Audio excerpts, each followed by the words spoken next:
तो इसलिए जो है ना पंडित जी ने क्या करना चाहिए इस संसार में और कैसे रहना चाहिए, एक कविता के द्वारा बहुत जो है ना अच्छे तरीके से और बहुत सरल करके और मुख्य मुख्य बातें बताई, जिसा उनके पास समय था, क्योंकि समय का बड़ा अभाव था और उनके लिए तो बहुत जरूरी था समय का अभाव।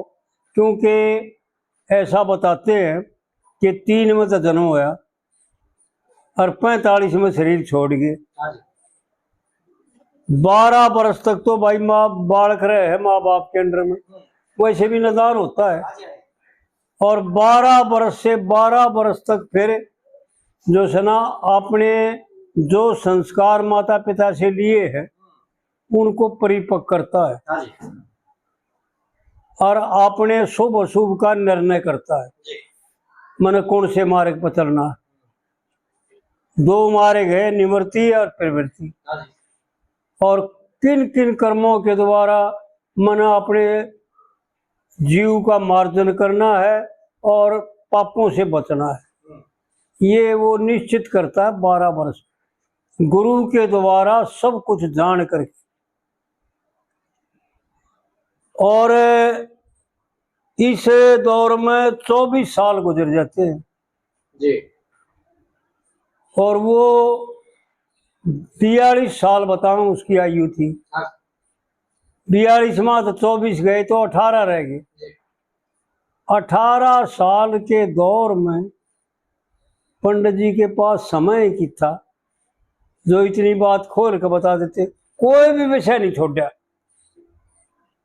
तकरीबन जितने भी विषय हैं शास्त्रों में, जितना शास्त्रकारों ने वर्णन किया उसको इतना सरल कर दिया, इतना खोल कर बता दिया कि आम आदमी की भी समझ में आ जाए भाई कौन ने किसने कैसे रहना चाहिए, किसने क्या करना चाहिए, सन्यासी ने क्या करना चाहिए और ब्राह्मण ने क्या करना चाहिए और अक्षत्रिय ने क्या करना चाहिए और वैश्य ने क्या करना चाहिए और शूद्र ने क्या करना चाहिए। पंडित जी ने चारों आश्रमों का निर्णय कर रखा है एक एक कविता में। और एक खासियत और थी पंडित जी ने कि आड़ कुछ कह करके अगाड़ी में चल करके किसी और जगह उसका खुलासा कर दिया। बहुत गजब की बातें कह कर जा रहे। तो इस कविता में पंडित जी ने जो बताया गृहस्थ धर्म का कि गृहस्थी कैसे रहे और कैसे शादी करके ने और स्त्री का क्या कर्तव्य है, उसने कैसे बर्तेवा करना चाहिए, कैसे रहन सहन करना चाहिए, बहुत अच्छी तरह से जो है ना मुख्य मुख्य बात बता रखी। क्योंकि समय के अभाव की वजह से पूरा वर्णन करना तो बहुत मुश्किल होता है, क्योंकि पूरा वर्णन करने में काफी समय लग जाता है। इसलिए जो है ना इशारा भी करके और मुख्य मुख्य बात बता दी। जब ब्रह्मचारी शादी करते 30 वर्ष के हो करके और 10 और 12 साल की कन्या ठीक विधि से टो करके, ऐसा है ना जी, ठीक नेम से टो करके, ठीक कर्म से टो करके भाई गजब करके जा रहे। जब ब्रह्मचारी शादी करते 30 वर्ष के हो करके और 10 और 12 साल की कन्या ठीक कर्म से टो करके। भाई पहला लाइन बताई, पहली बात बताई कि शादी करनी जिससे इच्छा हो जाए वो लड़की कैसी होनी चाहिए। पहले तो उसका इशारा करके बता दिया कि वो ब्रह्मचारी 25 वर्ष तक ब्रह्मचारी, 30 वर्ष तक ब्रह्मचर्य का पालन कर। 25 वर्ष तक तो वो ऐसे समय निकल जाता है, 24 वर्ष तक यानी 12 वर्ष माँ बाप के अंडर में बच्चा रहे है और 12 वर्ष गुरु के द्वारा जो है ना शिक्षा प्राप्त करे है। 24 और 6 वर्ष जो है ना, उनको जो गुरु के द्वारा और माँ बाप के द्वारा दिया हुआ धन है, उसकी रक्षा करने के लिए, उसको विवाह करने के लिए कहाँ और कैसे और किस रूप में लगाना चाहिए और इससे क्या मार्जन करना चाहिए, उनको समझ करके 30 वर्ष आयु हो जाती है ना, जब चाहे वो निवृत्ति मार्ग में चला जा और चाहे गृहस्थ धर्म में आ जाए। जब गृहस्थ धर्म में आना चाहता हो तो उसके लिए बताते हैं। जब ब्रह्मचारी शादी करते 30 वर्ष के हो करके 10 और 12 साल की कन्या ठीक कर्म से टो करके कुल जाति और गोत्र देखे जिससे ब्याह करवाना चाहे। देख कितनी बढ़िया बात बताई, यानी 10 या 12 साल की तो लड़की हो। ये तो भाई इस पाप युग में सारा ये विधान तो बदल दिया। और यह गवर्नमेंट जो है ना, इतना पता ना क्यों, असल में तो इसलिए कि सब जीव पापमय होना चाहते, पाप पर पाप, पाप पर पाप, बोझ पर बोझ बढ़ता जा रहा है। वो पीछे जो कविता कराई थी उसकी तीसरी कली में बता रखा है, बहुत गजब की बातें बता रखी। तीसरी में है, दूसरी कली में, दूसरी कली में बता रखा है, भाई बंद और कुटुंब कबीला, मात पिता सुत दारा, और मेरा अपना उसका तेरा, सब झूठ, यो सब झूठा परिवार, और विषय भोग के फंदे में फंसे, देखिए कुछ ना चल चारा, और अंतःकरण पर मैल चढ़े बने, बोझ भरोटा भार है। भाई क्या बात थी उस विद्वान की, वो बात बता दी जो सत्य है। अंतःकरण पर इतना बोझ बढ़ जाता है, इतना मैल चढ़ जाता है। विद्वान पुरुष और शास्त्रकार अंतःकरण को एक शीशा बताते हैं और उस पर मैल चढ़ जाता है इन कर्म, अच्छे बुरे कर्म करने का, फिर इसका अपना मुखारबिंद नहीं दिखता और अपना मुंह नहीं देखता, अपना स्वरूप का ज्ञान नहीं होता, इसलिए जो है ना भ्रमित हो जाता है। तो उसके लिए जो है ना पंडित जी ने इस कविता में बता रखा है, भाई अंतःकरण पर मैल चढ़े बने, बोझ भरोटा भार है, और इसको नरक कहें दुनिया में, खोर के बताओ में कमी नहीं रखी।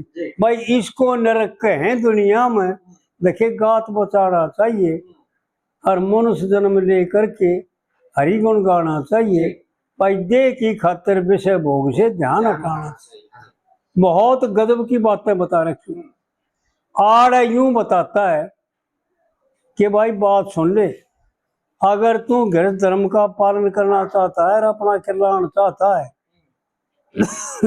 तो 30 वर्ष का तो तू हो, अपने शरीर को ऐसा बना ले जैसे ठेकर होता है ना पके हुए बर्तन का, पकी मिट्टी का बर्तन जो टूट जाए और उसके ठेकरे बन जाते हैं, और उनको जो है ना अगर चाहे मिट्टी में मिलाना तो मिलेंगे नहीं, जब मिलेंगे मिट्टी में घसा घसा करके उनका जो है ना पानी बना करके और फिर तो मिट्टी में मिल जाएंगे और फिर भी अपना रंग न्यारा दिखाओगे, नहीं तो मिट्टी में मिलेंगे नहीं। इसी प्रकार यो शरीर 30 वर्ष में इसको ऐसा सामर्थ्य बना ले, ऐसा पका ले कि यो गृहस्थ धर्म का बोझ उठाने में सब तरह से सक्षम हो जाए। क्योंकि गृहस्थी इसका संस्कृत में ऐसा भी बताते हैं विद्वान लोग कि गिरह माने पहाड़ और अस्थि माने हाथ। भाई पहाड़ के नीचे हाथ दब रहे ऐसा बताते। यानी असलियत ये है, जो बहुत विद्वान होते हैं उनका कथन यो है कि गृहस्थ का बोझ इतना भारी है जितना पर्वत का बोझ होता है, और उसको दो मिलकर के, एक स्त्री और एक पुरुष मिलकर के उसका वहन करते हैं जी। जो उसको अच्छी तरह संभाल करके और पार ले जाते हैं उनका कल्याण हो जाता है, और जो अधम बीच में या तो मर जाते हैं बोझ तड़प के, या बोझ न घेर देते हैं जी। अपने कर्तव्य का पालन नहीं कर पाते, वो कर्तव्य भ्रष्ट हो जाते हैं, या फिर कर्तव्य की तरफ नजर दृष्टि ना डालते, वो तीनों तरह के जो है ना बेकार हो जाते हैं।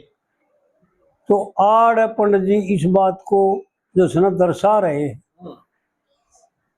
कि जब ब्रह्मचारी शादी करते 30 वर्ष के होकर के 10 और 12 साल की कन्या ठीक कर्म से टो करके कुल जाति और गोत्र देखे जिसने ब्याह करना चाहे, निस्त्रा युनि गिरह मित्रता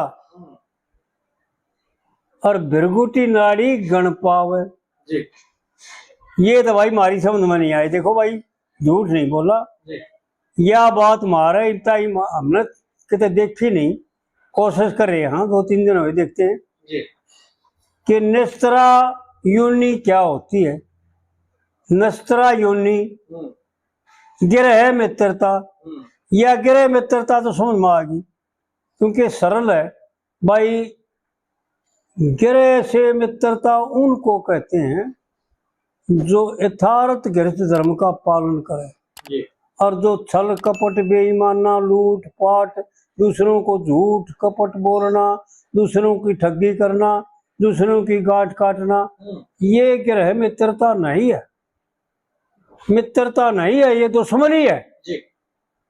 यो जीव ऐसा गीता में लिखा है कि हे अर्जुन अपना आप पता यो शत्रु आपका मित्र है। वह शत्रु का काम करते हैं जो अपने शरीर ने विषय भोगों में पेल देते हैं यानी पीन देते हैं, और वो मित्र हैं जो मार्ग से चल करके और अपना कल्याण कर लेते हैं। तो आड़ पंडित जी ने यह बात तो हमारी समझ में आ गई, लेकिन ये 2-3 बात समझ में नहीं आ रही भाई कि निस्त्रा योनि किसे कहते हैं।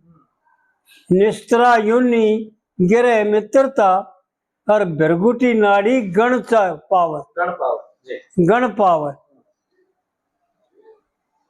और एक व्रत, यह भी समझ में आ गई, एक व्रत और एक संकल्प मन चित करे दृष्टि लावे, और सती वीर देख गजब करके जा गया। वो बात बता गए जो समझने की जरूरत है, और कर्ण में थोड़ी सी परेशानी उठा ले फिर किसी प्रकार की कोई दिक्कत ना रहेगी। सती वीर और जति पुरुष नर कदे नहीं दुखड़ा पावे, बड़े प्रेम से वायु बीत दाग जगर के धो करके। इस पहली कली में पंडित जी ने यूं बता दिया कि जो इन मार्गों से गुजर करके, इन रस्तों से गुजर करके ऐसा ऐसा कर्म कर करके और इस तरह रह करके अपना गृहस्थ धर्म का पालन करते हैं, उनका सुख से जीवन व्यतीत करता है। कोई आधी बाधी, कोई बीमारी, कोई रोग, कोई दुखड़ा, कोई टेंशन, किसी प्रकार की कोई दिक्कत नहीं आवे। बड़े प्रेम से आयु बीत भाई दाग जगर के धो करके। यानी दाग क्या है कि जो इस आवागमन के चक्कर से निकल जाए और 10 और 12 साल की कन्या भाई ठीक कर्म से टोकर। और दूसरी कली में यूं बताते हैं कि भाई गृहस्थी ने स्त्री के ऊपर कितना बोझ होता है। पुरुष पर तो बहुत थोड़ा बोझ होता है, लेकिन स्त्री सब धर्मों की जिम्मेवार होती है। और स्त्री ने पति का और अपने परिवार का दोनों तरफ के धर्मों का ध्यान रखना पड़ता है, इसलिए स्त्री पर बहुत ज्यादा बोझ होता है। ब्याह के समय पुत्री को माता, ब्याह के समय पुत्री को माता पति भरत धर्म दे, पति भरत धर्म का दे पतिव्रता का धर्म बता, दे पतिव्रता का धर्म बता। यानी माँ का जो संतान उत्पन्न करी, ऐसा एक हमारे पुराणों में मदालसा और देखो राजा का नाम भूल गया मैं, उस रानी का नाम था मदालसा, मायो में माँ मदालसा। उसने 7 पुत्र उत्पन्न करे राजा से, और 6 पुत्रों को लोरी के द्वारा ज्ञान दे करके और मोक्ष कर दिया और शरीर छोड़ कर चले गए। जब राजा ने प्रश्न किया कि रानी एक बात बता, फिर यो कुल तो चल रहे कौन है, या परंपरा तो खत्म हो जाएगी। जो गृहस्थी का धर्म है वो तो पूरा हो को नहीं मारा, एक पुत्र के लिए तो दूसरा हमारी यात्रा है, हमारा फर्ज है। तो रानी मदालसा ने 7वें पुत्र को एक तबीज बना करके और भुजा का बांध दिया और यूं बता दिया कि बेटा बात सुन, जब तेरा शरीर, तेरे को मन छिक जाए संसार से, तू संसार से दुखी हो जाए और इस संसार से पीछा छुड़ाना चाहे, उस वक्त यो तबीज खोल के पढ़ के देख ली। तो ऐसा लेख आता है पुराणों में कि उस लड़के ने जब गृहस्थ धर्म का पालन करते करते वो थक गया और संसार से नफरत हो गई, उसी वक्त वो तबीज खोल करके पढ़ा और उसको ज्ञान हो गया और मोक्ष में चला गया, यानी कल्याण को प्राप्त हो गया। तो आड़ पंडित जी यूं बता रहे हैं कि माँ बाप का क्या फर्ज है, खासकर माँ का। ब्याह के समय पुत्री को माता दे, गृहस्थ दे पतिव्रता का धर्म बता। चूड़ी पर दे पतिव्रता का धर्म बता। और चूड़ी पर चूड़ी प्रभाव सुहाग भाग की, परम नेम शुभ कर्म बता। एक एक बात खोल करके वो बता रखी है, गाना नहीं है। पंडित जी ने कोई भी गाना नहीं गाया, कोई भी मनोरंजन नहीं बताया, केवल अपना समय दे करके और अपनी बुद्धि के द्वारा, अपने ज्ञान के द्वारा, अपने विज्ञान के द्वारा संसार का कल्याण चाहा। इस पूरी 4 लेना की कली में स्त्री को क्या करना चाहिए यह बताओगे। ब्याह के समय पुत्री को माता दे, पतिव्रता का धर्म बता। चूड़ी प्रभाव सुहाग भाग की, परम नेम सत्कर्म बता। और पति परमेश्वर के तुल्य समझे, पुत्री सेवक नरम बता। सास ससुर और छोटे बड़े की देखिए करनी चाहिए शर्म बता। यानी एक एक बात न्यू बता दी। जो लड़की इस प्रकार से बरतेगी, इस प्रकार से रहन सहन करेगी, एक तो पहली बात तो यह देख ले कि उसके ससुरालिया, सासू, ससुरे, देवर, जेठ उससे कोई नाराज नहीं रहेगा, सब के सब उसको ऊपर प्रसन्न हो जाए जी और सबको जो है ना वो अच्छी लगेगी, यानी प्रिय लगेगी। और फिर जो भी संतान उत्पन्न करेगी वह उस संतान का कल्याण कर देगी। हाँ एक उत्पन्न करो, दो उत्पन्न करो, कोई बात नहीं, लेकिन उसका गेल की गेल कल्याण करना माँ बाप की जिम्मेवारी है। जी क्योंकि माँ बाप दो तरह से भगवान और गुरु का रूप है। जी जन्म देने की तरफ से तो भगवान का स्वरूप है और ज्ञान देने की तरफ से पहले गुरु होते हैं, ऐसा शास्त्रकारों का और विद्वानों का विचार है, जी जी मत है। तो उस अपने धर्म को पूरा करने के लिए, अपने फर्ज को, अपने कर्तव्य को पालन करते हुए अपने संतान को वो मार्ग जरूर दिखा दे जी कि भाई असली तो है यो मार्ग और नकली है यो संसार का भी मार्ग दिखा दे। हे अर्जुन, कर्म भी जान ले और अकर्म भी जान ले। और फिर तीसरी कली में यूं बताती है पंडित जी ने, बहुत गजब की, बहुत विलक्षण बात, पति व्रत धर्म की रक्षा करनी। अपने अंग लगो करके, ये दूसरी का तोड़ रह गया जी, है दूसरी गली का तोड़ रह गया था। हाँ, या दूसरी पति व्रत धर्म की रक्षा करना, अपने अंग लको करके भाई वो बात बता दी। और मूर्ख लोग जो है ना मारे के है, हम भी नहीं समझा करते पर कि भाई पंडित जी ने गाड़ी तो बढ़िया गा रखे, अरे गाना आयो इसने गाना कहे वो मूर्ख है।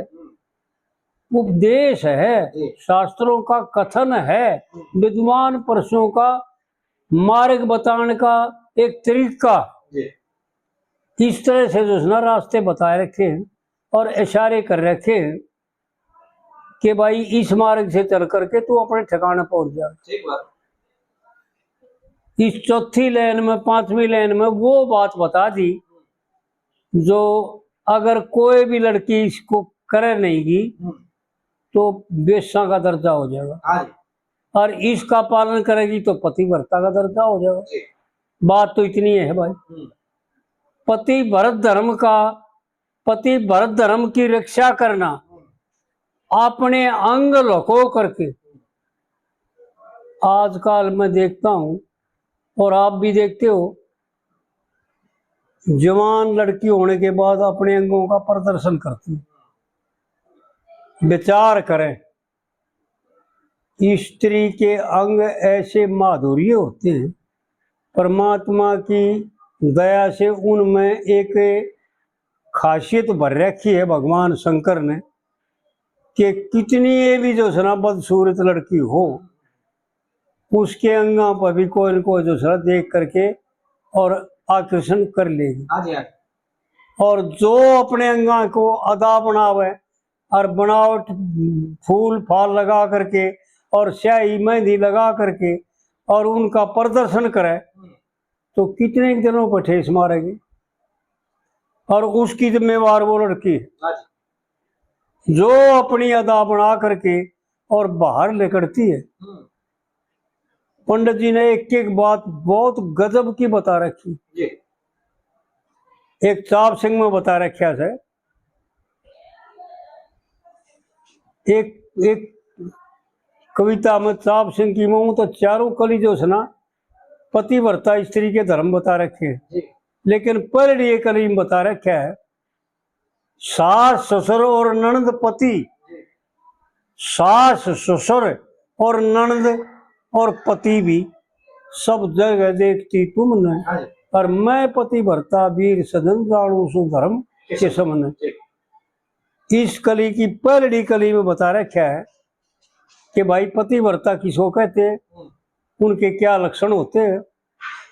ऐसा वो प्रश्न तो लक्षण बताते हैं, बखत उठ के धंधा कर ले पति नवा के नहाना, और देखे धोती करके करे रसोईयो पतिव्रता का बाना। जी और बाल्य मन परमेश्वर समझे उस साधन का एक गुण गाना।